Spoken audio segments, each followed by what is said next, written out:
రాష్ట్రాలన్నిటి మీద విశ్లేషణ చేసింది అధ్యక్ష. చేసి ఇది ఆర్బీఐ రిపోర్ట్ అధ్యక్ష. I would like to request the Honorable Finance Minister, Deputy Chief Minister Garu to pay attention to this అధ్యక్ష.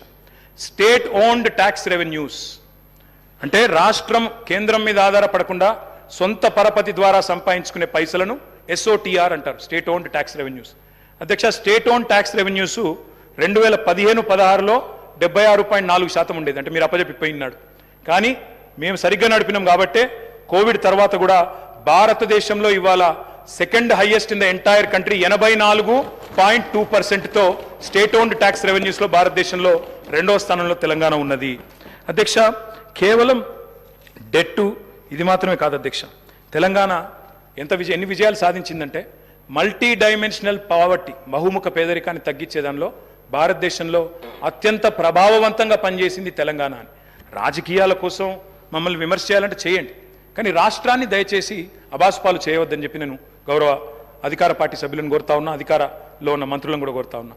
అధ్యక్ష, రైతుల ఆత్మహత్యలు ఇది నేను చెప్తున్న మాట కాదు అధ్యక్ష, ఇది కూడా NCRB data, national crime records bureau. పూర్తి స్థాయిలో రైతుల ఆత్మహత్యలు ఇవాళ దాదాపుగా 0 అయింది. ఎక్కడ అంటే ఇది కూడా అధ్యక్ష, ఇది తెలంగాణ రాష్ట్రం అని చెప్పి స్వయంగా NCRB చెప్తుంది అధ్యక్ష, నాది కాదు అధ్యక్ష. మీరు అన్ఎంప్లాయ్మెంట్ గురించి బాగా మాట్లాడినారు. అన్ఎంప్లాయ్మెంట్ ద్వారా వచ్చిన సూసైడ్స్లో ఇవాళ లోయెస్ట్ ఎక్కడ ఉంది అంటే అధ్యక్ష, 2020 సంవత్సరంలో 23 మంది ఆత్మహత్య చేసుకున్నారు తెలంగాణలో, 23లో 28 మంది, 22లో 28 మంది, అదేవిధంగా ఇంకొకటి చూస్తే 6 మాత్రమే. అధ్యక్ష, you said sir, I will conclude in 5 minutes sir, please give me 5 minutes. అధ్యక్ష, అప్పుల విషయానికి వస్తే అధ్యక్ష, ఆర్బీఐ చెప్పిన లెక్కలే ప్రామాణికం. ఆయన ఇంకోటి సార్ శ్వేతపత్రాలు అంటున్నారు అధ్యక్ష. నేనేమంటున్నా అధ్యక్ష, every year controller and auditor general మీకు ప్రతి సంవత్సరం బట్టి గారు ఉన్నారు, శ్రీధరన్ ఉన్నారు ఇదే హౌస్లో, మీకు ఎవ్రీ ఇయర్ బడ్జెట్లో మీకు బ్రహ్మాండంగా ఇచ్చాము, ఎవ్రీ ఇయర్ ఆడిటెడ్ రిపోర్ట్స్ ఇచ్చాము. అవి కాదా శ్వేతపత్రాలు?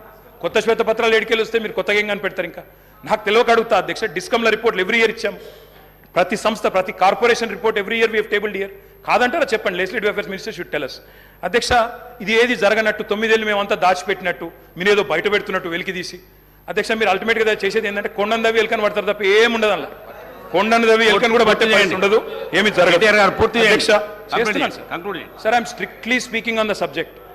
అధ్యక్ష, నేను ఒక మాట సహనం ఉండాలా. ప్రతిపక్షాలు మాట్లాడితే, ప్రజల తరపున మాట్లాడితే వినే ఓపిక సహనం ఉండాలా. మేము కూడా తక్కువ లేము, మేము 39 మంది ఉన్నాం. మొత్తంగా చూస్తే ప్రతిపక్షంలో 54 మంది ఉన్నాం, మీరు 65 మంది ఉన్నారు. కాబట్టి దయచేసి ఓపిక ఉండాలా, వినాలా. అధ్యక్ష, మేము కేంద్రం గ్రాంట్ల మీద కూడా మేము ఆధారపడలేదు అధ్యక్ష, ఎందుకంటే వాళ్ళు ఎట్లా వివరం తెలుసు. GST పరిహారం కూడా అత్యంత తక్కువ తీసుకున్న రాష్ట్రం ఏదంటే తెలంగాణ. సొంత పన్నుల ఆదాయంలో నెంబర్ 2 ఇన్ ద కంట్రీ తెలంగాణ. Per capital expenditure highest in the country, capital expenditure highest in the country. Asset క్రియేషన్లో ఖర్చు పెట్టేది తెలంగాణ. ఆర్థిక వనరులను సమీకరించుకునే వెసులుబాటు ఉన్నప్పుడు తప్పకుండా వినియోగించుకోవాలి, వినియోగించుకోకపోతే తప్పవుతుంది. అధ్యక్ష, నేను ఇంకొక మాట అంటున్నా, ప్రభుత్వ పెట్టుబడితో సార్ కంప్లీట్ చేయండి. కంక్లూడింగ్ సార్, అంత అసహనం ఎందుకు సార్? రెస్క్యూ సార్, నేను సబ్జెక్ట్ మాట్లాడుతున్నాను సార్, నేనేం వేరే మాట్లాడుతున్నారు. మీకు ఇచ్చిన సమయం కూడా అయిపోతుంది. ఎట్లా సార్, మేము 39 మంది ఉన్నాం, ఒక్కనే సభ్యుని మాట్లాడుతున్నాను, అందుకే మీకు చాలా సమయం ఇచ్చినాం. వాళ్ళ 5 మంత్రులు డిస్టర్బ్ చేశారు సార్. ఏం పద్ధతి సార్? ఆ డిస్టర్బెన్స్ సబ్జెక్ట్ కూడా కంప్లీట్ చేయండి సార్. మీ ఇష్టం సార్, కూర్చోమంటే కూర్చుంటాను సార్, మానేమంటే మానేస్తాం, వెళ్ళిపోమంటే వెళ్ళిపోతాం సార్ బయటికి. కంక్లూడ్ చేయండి. ఏం సార్ ఇది? కంప్లీట్ చేయండి sir. Investment into productive sector is not debt sir. అధ్యక్ష, ఒక్క మాటలో చెప్పాలంటే ఏం క్రియేట్ చేశారు? అసెట్స్ ఏం క్రియేట్ చేశారు? అధ్యక్ష, మీరు కూర్చున్న కొత్త సచివాలయం కట్టిందే కేసీఆర్ గారు, మీరు పేరు మార్చిన ప్రగతి భవన్ కట్టిందే కేసీఆర్ గారు, ప్రతి జిల్లాలో కొత్త జిల్లాలో కొలువు తీరిన కలెక్టరేట్లు కేసీఆర్ గారు కట్టిందే, కమాండ్ కంట్రోల్ సెంటర్లు కట్టింది, కేబుల్ బ్రిడ్జ్లు, కొత్త రోడ్లు, ఫ్లైఓవర్లు, అండర్ పాస్లు హైదరాబాద్లో మీరు తిరుగుతున్నాయి. ఇవన్నీ తరగని ఆస్తులు, మీకోసం రాష్ట్ర ప్రజల కోసం ఇచ్చిన ఆస్తులు. యాదాద్రి ఆలయం నుంచి మొదలు పెడితే అంబేద్కర్ సచివాలయం దాకా మొత్తం కట్టిందే కేసీఆర్ గారి ప్రభుత్వం. అదేవిధంగా అధ్యక్ష, 33 జిల్లాలుంటే అధ్యక్ష, ఉత్తమని నవ్వుతున్నారు అధ్యక్ష. వారు ఉన్నప్పుడు మంత్రిగా సూర్యాపేటలో మెడికల్ కాలేజ్ లేదు అధ్యక్ష, కానీ సూర్యాపేటలో మెడికల్ కాలేజ్ పెట్టింది ఎవరు అధ్యక్ష? కేసీఆర్ ప్రభుత్వం కాదా? నల్లగొండలో మెడికల్ కాలేజ్ పెట్టింది ఎవరు అధ్యక్ష? కేసీఆర్ ప్రభుత్వం కాదా? వికారాబాద్ జిల్లా చేసింది ఎవరు అధ్యక్ష? కేసీఆర్ ప్రభుత్వం కాదా? అధ్యక్ష, ఇవన్నీ వాస్తవాలు, ప్రజలు వింటున్నారు. అధ్యక్ష, మేము మిషన్ భగీరథ అనే కార్యక్రమం తీసుకున్నాం, ఇంటింటికి నీళ్ళు ఇచ్చాం, దానికోసం అప్పు చేశాం. అది తప్పంటారా? భవిష్యత్తు మీద పెట్టుబడి అంటారా? కరువును శాశ్వతంగా తరిమి కొట్టే కాళేశ్వరం ప్రాజెక్టు